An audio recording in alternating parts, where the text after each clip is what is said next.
the alignment of the things you've been talking about and what I'm going to be talking about is just perfect. I just love this quotation. The best time to talk about alternative pathways is when our ignorance is still great and the horizon is still fuzzy. It's just perfect. I mean, that's exactly what I'm going to be talking about today, is the fact that so much is unknown, so much is messy, so much is fuzzy. This is a good time to be actually engaging. So that's just perfect. I love it. The second thing is I must apologize to my colleagues in CILT who've heard some of this before. But they say that you have to say things 7 times before anyone ever remembers anything you said. So this is only the second time, actually, from your point of view. And, of course, as you know, I'm fairly obsessed with some of these issues. So I'm collecting more examples that you haven't seen before. I'm talking to my colleagues here. And it's also much more interactive because I don't want anyone to think that I'm the expert on these things. All I'm doing is waving the flag. We're actually having to work on this together. So this is not like, yeah. Okay. So you will recognize some of these slides, but I'm going to stop apologizing and get on with it. And the first thing is just to tell you what we're going to be doing. So I'm going to be talking a lot about the challenges, the risks, and the dangers as I see them at the moment. Because I actually feel quite fearful and anxious about where we're at, and I am an optimist. So it's not like I'm looking at the glass half empty. I actually think we're in a scary place around educational technology and higher education. And so really the first part is about why I think that, and then the second part, and that's where we really are going to be working together, is what can we do about it. So a lot of what you have reported on from yesterday is already starting to answer that question, but I've kind of got some structured questions for us to work on, which will probably be after tea. Okay, so I also decided to play with some software. So we've got Menti, and if you can go to menti.com and put in that code.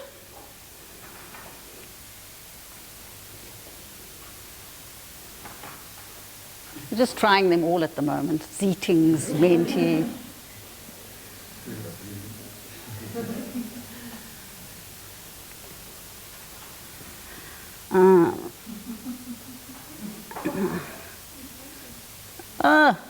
You said I mustn't worry if it just goes black. Okay. Exactly. No, you must just be patient. Okay, I just want to get back to the actual Menti. Okay. There we go. And where do I get back to? Okay, there. So now something should be happening. I think you must. Oh, you started it. Okay. Why aren't I doing anything? Any idea?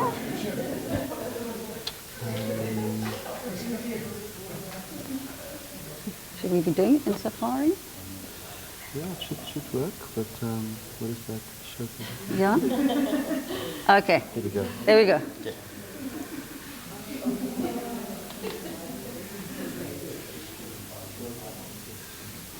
Okay. Okay.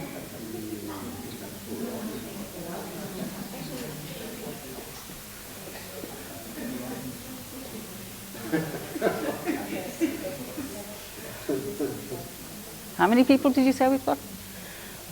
27 responded on the last one. Yours is going to be even more. Well, let's see. You've only got one vote on this one. 24. Okay, so the optimists in the room are winning out here, hey? No.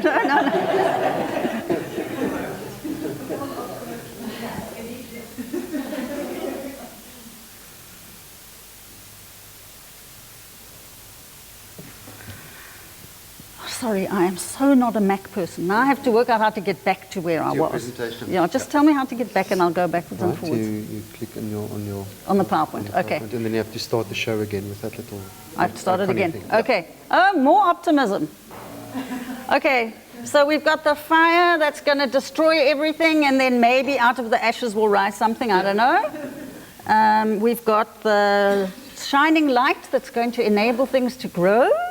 And we've got the scary clown that's like a kind of monster and is kind of funny and like whatever.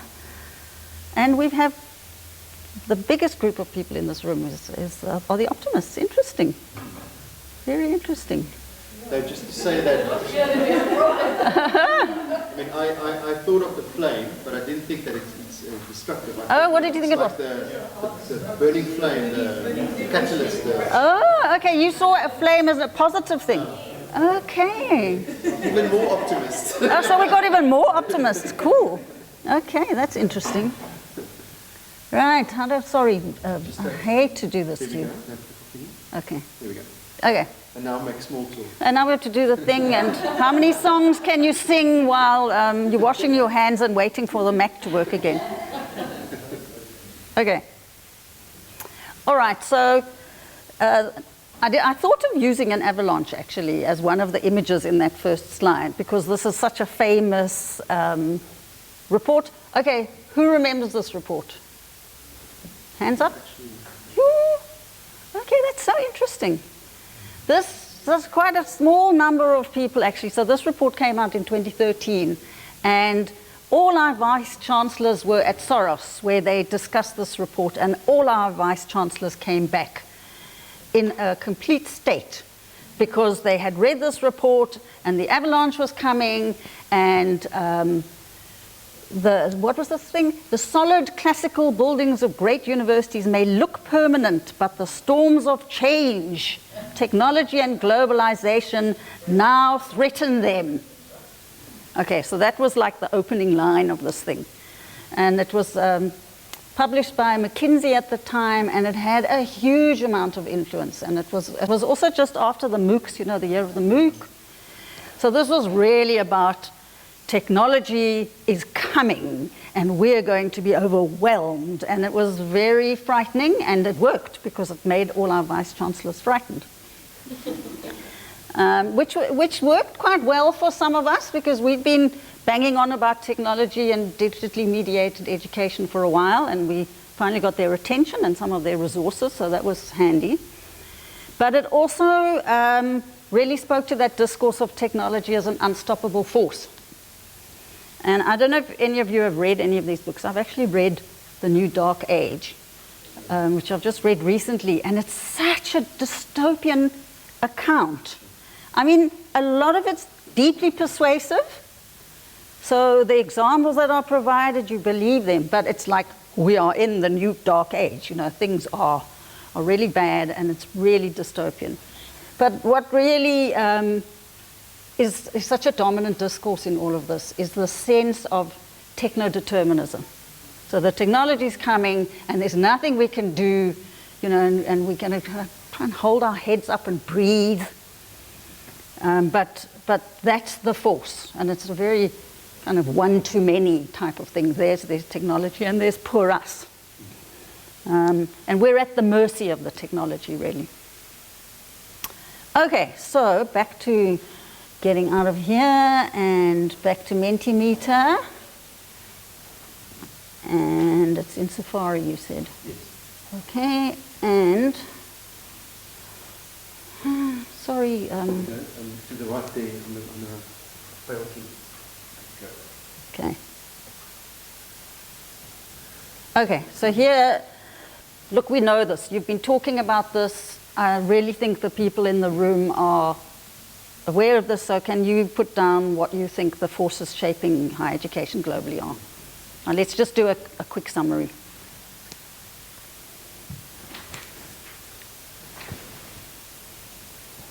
Rather than listening to my voice about these things, let's get the group voice.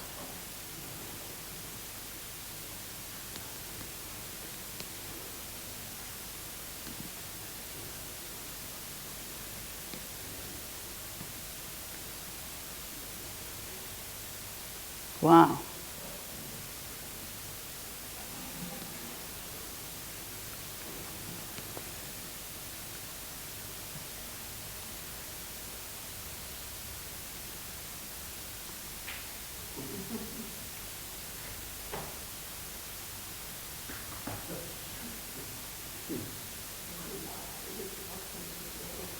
Yeah, exactly where I was going to say. You said fire was a positive thing and light was a positive thing, and now? So you can do more than one of these, I think. No, you can't. Oh, sorry. I'm still learning. I think you have to set it to allow more than one. Okay, well, that's okay. I think the next one I said more than one. Okay, has everyone put something in? I mean, I think there's a really interesting set of themes coming up here. Wow.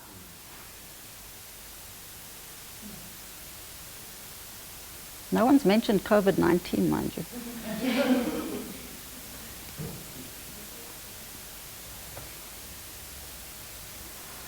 Okay, so we've got politics and profit and money and profit and massification, managerialism. Okay, let's see. Technology, decolonization, commodification, costs. We do have equity, neoliberal agendas. Wow, okay. So what is a little bit unexpected here? Immigration, that's interesting. I mean, this is a global issue, not so much a South African one. Costs.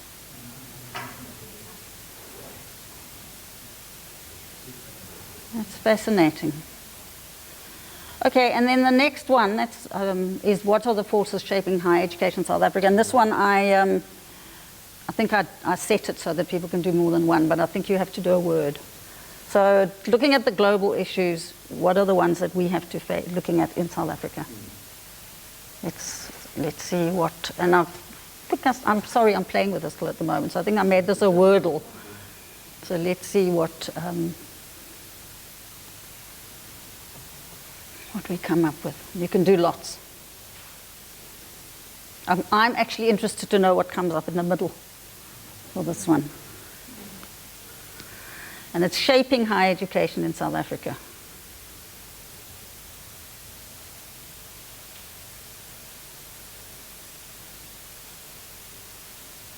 Funding, equity.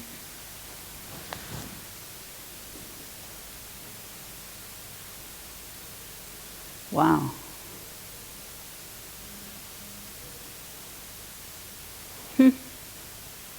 Carry on going, actually. I mean, this is fascinating.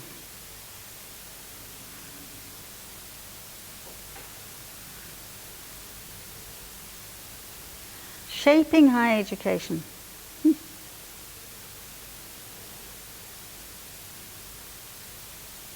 This could be pressures, it could mean drivers, it could mean enablers, it could mean constrainers.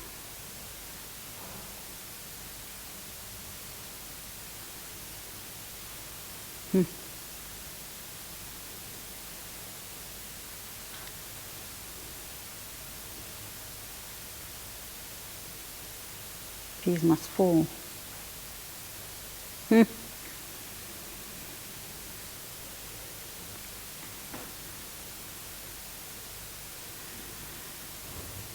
So, wow. Yeah, take another minute actually. And I'm also thinking of what you were saying about outliers. Second careers, empowerment.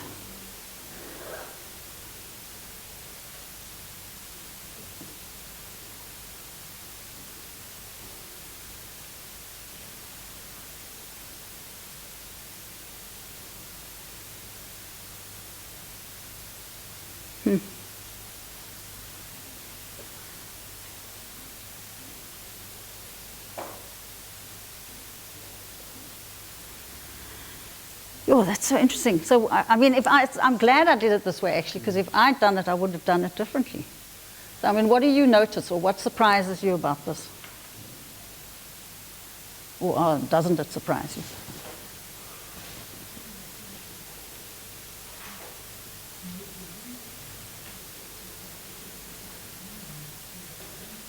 In terms of what might be outliers or at this, yeah? I'm just wondering, separately before, how many of these things have been issued for a very long time, and we always talk about that disruption, but some of them have been underlying value-based issues for a long time. Yeah. So how disruptive is this actually moment in time really? Yeah.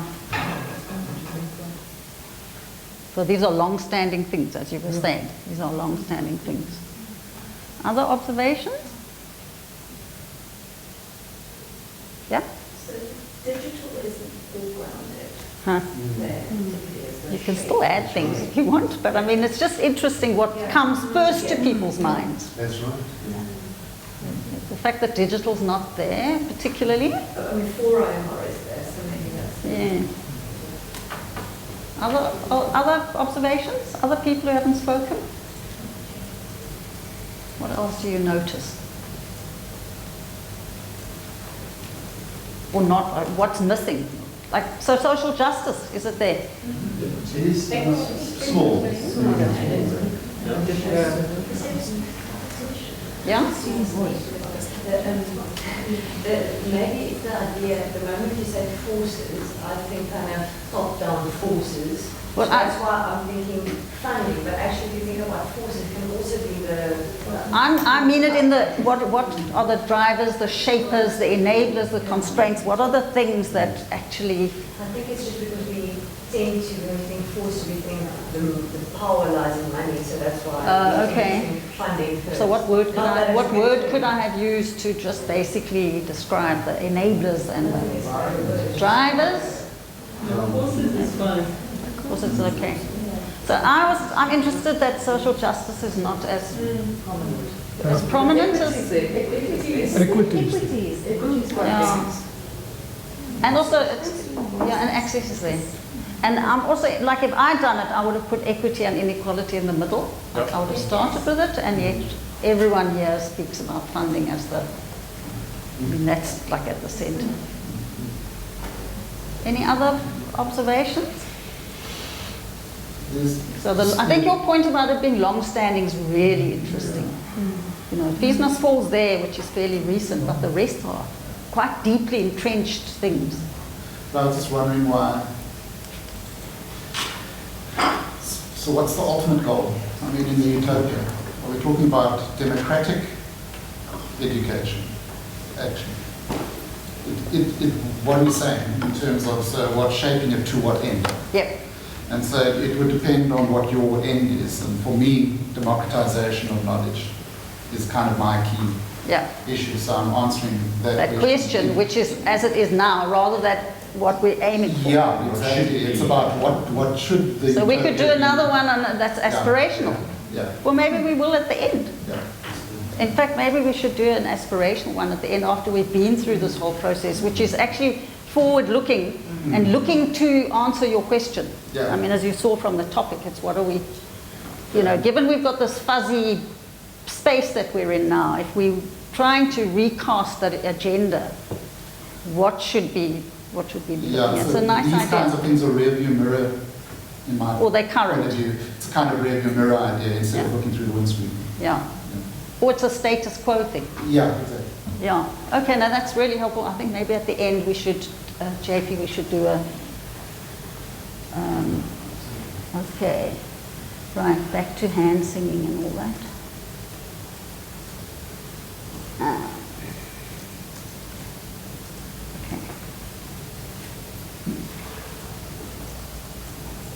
Okay, so now we're learning something about the technology. I'm not going to be rude about Max anymore. I actually like it. You like it? You like the little breather? It's a breather. Okay, so, I mean, I think what we've summarized is that there's a serious confluence of forces at the moment. A very, very wide range of forces. And I'm going to focus on three things.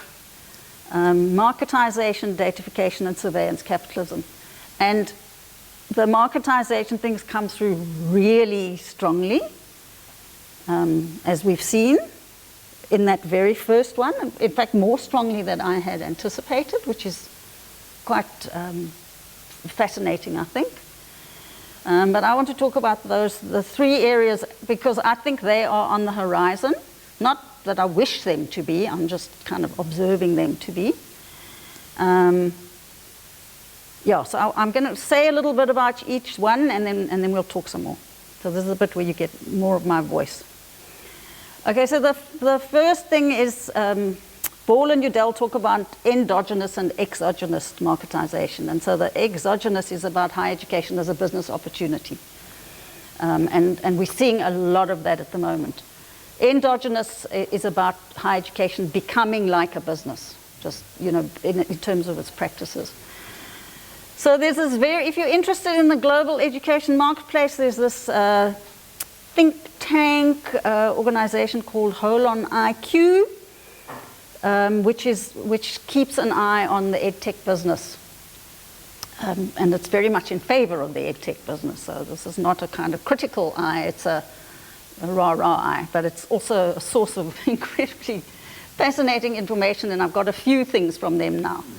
So they're talking about 5.9 trillion invested dollars in edtech, and they're looking at 2025.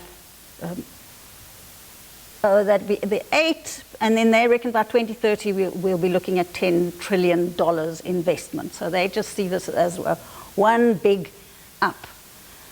So the interesting thing, and I won't go into too much detail, but if you look at other sectors, health and e-commerce and retail and everything and investments, education is way behind. Personally, I think that's quite nice. Oh, sorry. But it means that everyone's now seeing this as a huge business opportunity, this kind of untapped market. And thanks to Sukaina, Sukaina and I have been working for a while on looking at unbundled services. And this comes from a document that we did on issues for universities using private companies, and a blog from our research project on unbundled education. And what we really looked at is when you go online, the different dimensions around readiness and program and preparation and so on, and the different areas of work, and the kinds of areas you need done, which you can see as growth opportunities in terms of capacity building in your own institution. But of course, the market sees that as market opportunities. And here is the Holon's, I love the way they make it look like a periodic table. So they say that our mission is to connect the world with technology, skills, and capital. Okay, and we connect data points about education startups, technologies, deals, flows, etc. And they say that they came up with this set of areas through analyzing thousands and thousands of startups, apps, like 50,000 apps. They used machine learning and algorithms to come up with the areas that investors are working in. And if you go to this global learning landscape, I love the language, and you click on any of these, it will take you to a whole lot of companies that are working in this area.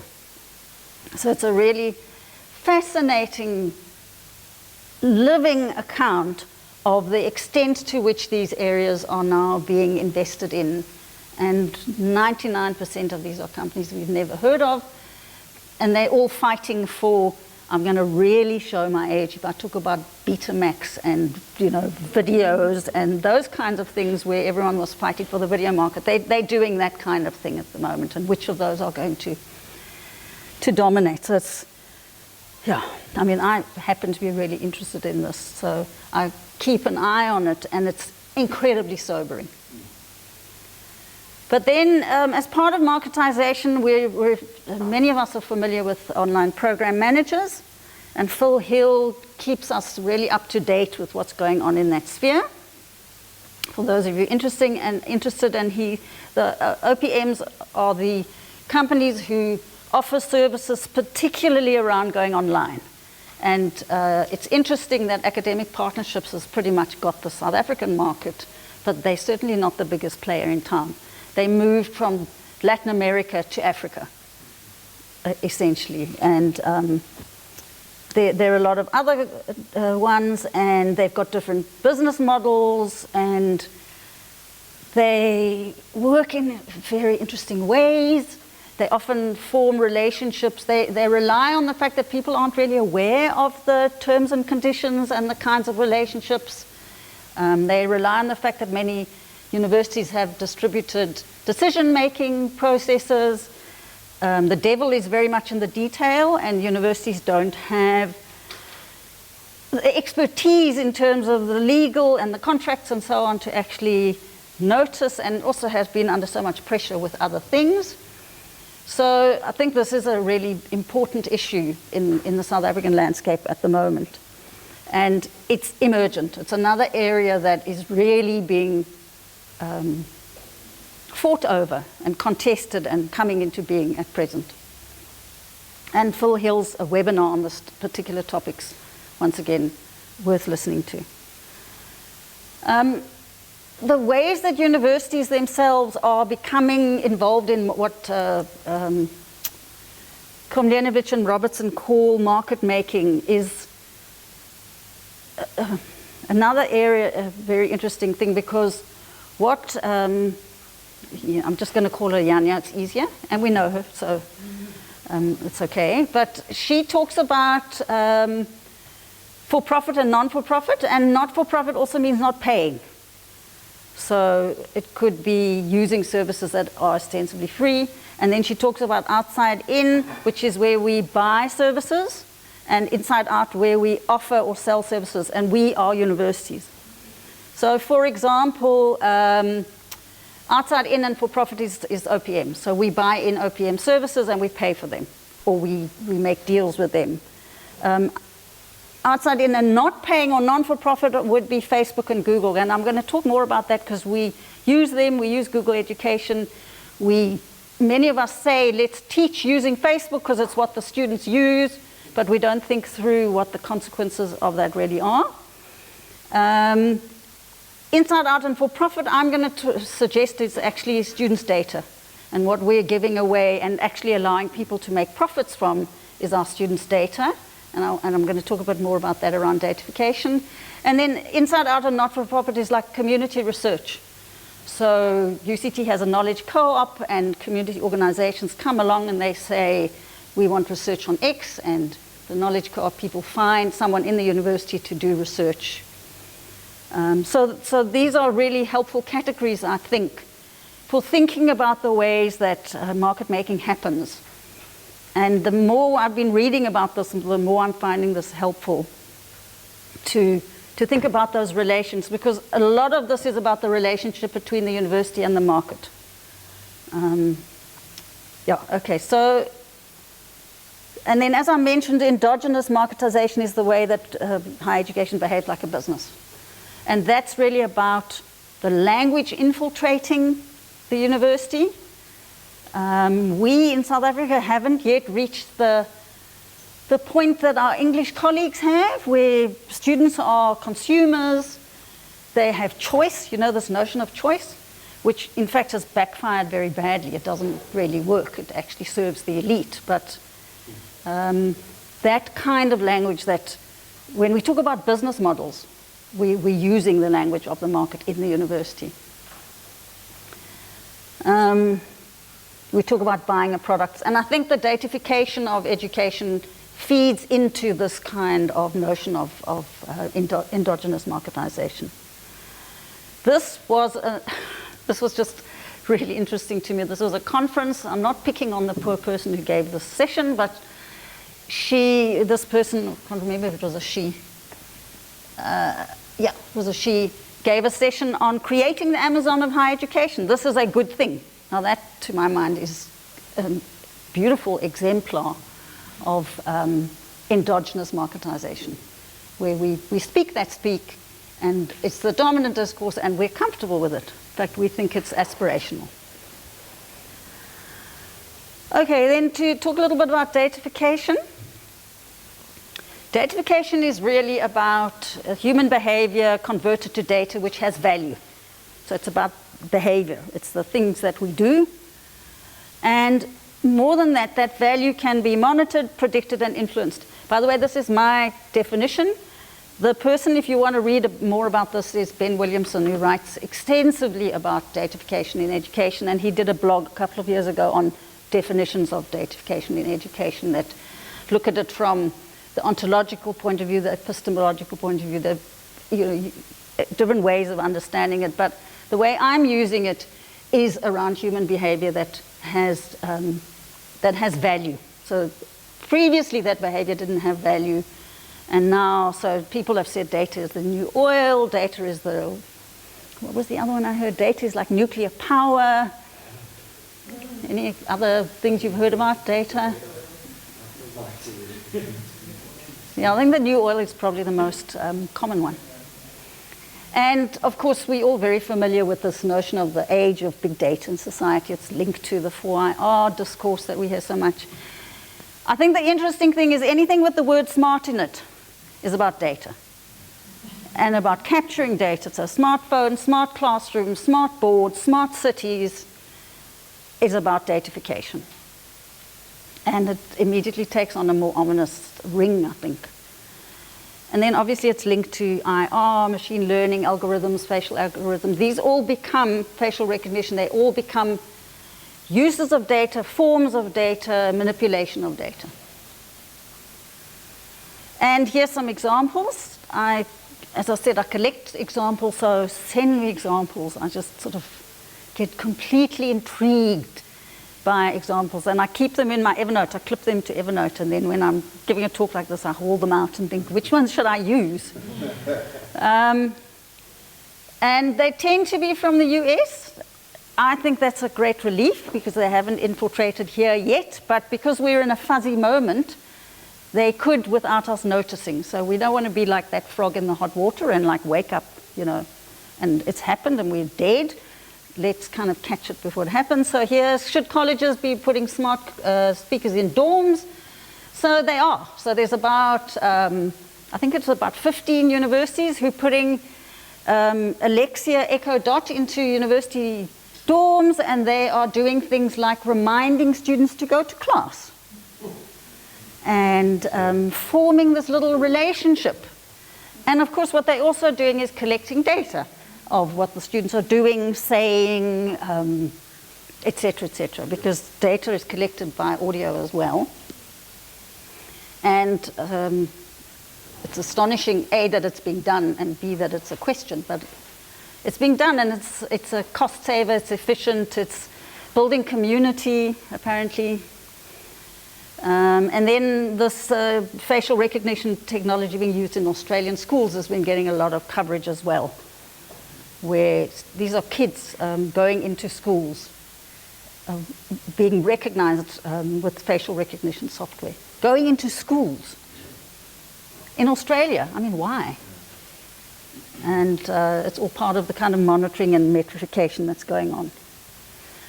So, we could spend the rest of the session talking about concerns, and maybe we should stop for a couple of moments and open up for some of the concerns, but I'll just throw out a couple that I can think of. Data literacies, data equality, data bias, data colonialism, and datafication and surveillance. But should we stop a moment and actually throw this up for, like, what are the issues and concerns that are hidden in those very short words?